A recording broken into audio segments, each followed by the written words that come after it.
Home invasions in the United States occur about once every 30 seconds. Your things can be replaced, but your loved ones can't be. Have you taken prudent steps to be the protector that your family needs and deserves, or do you keep putting it off because you aren't sure where to start? Some of the most effective strategies aren't difficult or expensive, but you don't know what you don't know. So today I'm going to walk you through 10 mistakes you'll want to avoid as you start fortifying your home for the sake of your family. Number 10, relying solely on law enforcement. Average police response times to burglary calls can be 18 minutes or more, and police only solve about 13% of these crimes. I'm very thankful for dedicated law enforcement officers, but a lot can go wrong in 18 minutes. Definitely have someone in your house call 911 as soon as a break-in occurs, but you need to be prepared to mount your own defense while you're waiting. Number 9, broadcasting your away. Everyone loves to post their latest selfies and share their latest adventures on social media. But if you're posting about your trip while you're still on your trip, then you're advertising that you're not home. This is a bad idea. Wait until you get home to post your updates so that you aren't increasing the likelihood of a burglary attempt. Number 8, failing to set up deterrence. The best home defense is to prevent a break-in before it even starts. Trim back your landscaping so that a would-be intruder won't have any concealment near doors or windows. Keep lights on around the outside of your house at night, or install motion lights, and make sure they are shining away from your house. Some people shine lights on their house for decorative purposes, but bright lights aimed away from your house are better for security. Buy some security signs and large dog bowls to leave outside, even if you don't have a dog or a security system. Combined with other deterrents, a potential intruder will get the message that you've taken steps to protect your home, and that breaking in isn't worth the risk or hassle. You don't need to do these things perfectly, just well enough to make your home an unattractive target. Number 7, failing to harden your target. But what if someone decides to move forward anyway? Have you done anything to make their entry more difficult, or can they breach your house with a few firm kicks to the door? Try replacing the small 1/4-inch screws used on most door hinges and strike plates with longer 2 to 3-inch screws that extend into the door jamb. Or better yet, install a door armor kit that uses 16-gauge galvanized steel to reinforce your door jamb, your hinges, and the areas around your doorknob and deadbolt. And for sliding doors, pick up an inexpensive security bar.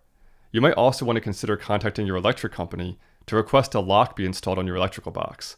You can still cut the power to your house if you ever need to from your breaker box inside of your home, but securing the electrical box on the outside means that an intruder can't cut off your power before making entry in order to catch you off guard. Number 6, having only one layer of security. Redundancy is important. You don't want your family's safety to be dependent on a single point of failure. So just like you layer deterrence and hardening to prevent entry, you also want to layer security inside the house as well. Traditional security systems like SimpliSafe offer useful features like battery backup, cellular connection, and professional monitoring, but they don't integrate with smart home functionality. So use both. Layer smart home automations on top of your security system so that you can leverage motion sensing to turn on lights that will wake you up and bring the intruder out of the shadows. Number 5, overestimating your abilities. For a long time, I imagined that the adrenaline rush from a break-in would instantly turn me into some type of super soldier. And the 2-foot baseball bat next to my bed gave me a false sense of security that I was ready to handle whatever was coming through the door. I hadn't done my homework, and I hadn't considered the importance of being able to neutralize threats at a distance. Research your state laws, and then select a tool that will get the job done effectively without risking the dangers of hand-to-hand combat. Number 4, storing your tools out of reach. A lot of people store their self-defense tool next to their bed in their nightstand, which might be fine at night, but what if the threat knocks on your door in the middle of the afternoon, posing as a delivery man or a worker from the electric company? You need quick and easy access to a self-defense tool.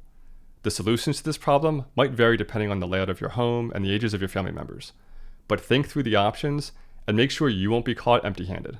Number 3, one-man room clearing. You wake up at 2 a.m. because you heard the classic bump in the night. It's your job to find out what the noise was, so you stumble out of bed and start creeping around the house, still half asleep. This is a bad idea. If someone is in your house, they have the element of surprise. And if they have a partner, now you're outnumbered. Don't put yourself in that situation. Instead, figure out the most strategic place to hunker down where you have the upper hand. Try to use the layout of your home to create a fatal funnel, and then take cover between that funnel and your family members. For even more advantage, install cameras throughout your home that a family member can monitor from their smartphone while you guard the funnel. Number 2, failing to make or practice a plan. When panic sets in, most people won't rise to the occasion. They will fall to the level of their training. If you want to keep your family out of harm's way, especially young children, They need to practice what to do and where to go when disaster strikes. Choose a panic word that you'll use to begin your drills, and make sure everyone knows when to move and when to stay in place. Determine who will be calling for help, who will be securing doorways, and who will be engaging the threat. Practice until everything is running smoothly, and then keep practicing until the plan is thoroughly committed to muscle memory. Then practice the plan on a regular cadence so that it's not forgotten. Number 1, choosing vengeance over virtue. If the unfortunate does happen, and you find yourself confronting an intruder who has violated the security of your home and the safety of your family, your anger might be hard to control.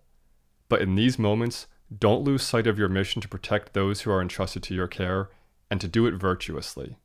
Remember what we learned from Father Boniface Hicks in this video that I'll link to below. That anger is the energy that God gives us to overcome evil. Harnessing the energy of anger to defend the boundary of your home and protect your family is good and virtuous, but be sure to exercise your strength through self-possession. Chasing after a bad guy to finish him off after he's fleeing your property will be bad for your soul and bad for your freedom, as it would likely put you in hot water legally as well. So be a virtuous protector and maintain the self-control needed to avoid letting the good energy of anger turn into the vice of vengeance.